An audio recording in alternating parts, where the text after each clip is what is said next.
अहम खबर शामिल करें। लाहौर जमान पार्क हंगामा आराई, इमरान खान और दीगर 5 कायदीन पर मुकदमा दर्ज।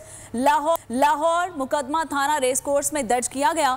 मुकदमा SHO रेस कोर्स की मुद्दईयत में दर्ज किया गया और मुकदमे में दहशतगर्दी समेत 20 दफात शामिल। आपको बता रहे हैं कि लाहौर रेस कोर्स में PTI रहनुमा के खिलाफ मुकदमा दर्ज कर दिया गया है और इसमें 20 दफात भी शामिल है। मुकदमा थाना रेस कोर्स में दर्ज किया गया है और मुकदमा SHO रेस कोर्स की मुद्दईयत में दर्ज किया गया है। मुकदमे में दहशतगर्दी समेत 20 दफात शामिल की गई हैं। अहम खबर से आपको आगाह कर रहे हैं कि लाहौर में PTI रहनुमा PTI चेयरमैन के ऊपर मुकदमा दर्ज कर दिया गया है और इस मुकदमे में 20 दफात भी शामिल हैं दहशतगर्दी समेत। जमान पार्क हंगामा आराई, इमरान खान और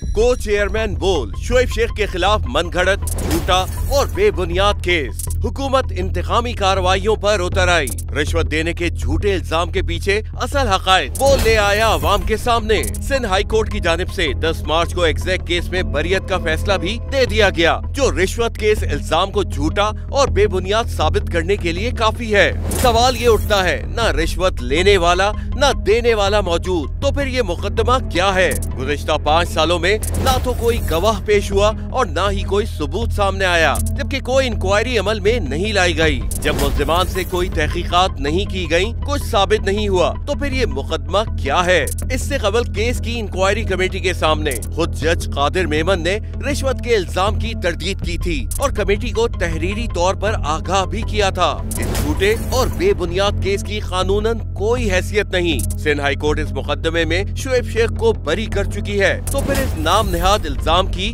कानूनी हैसियत क्या है? बोल इंसाफ का मुंतजिर है।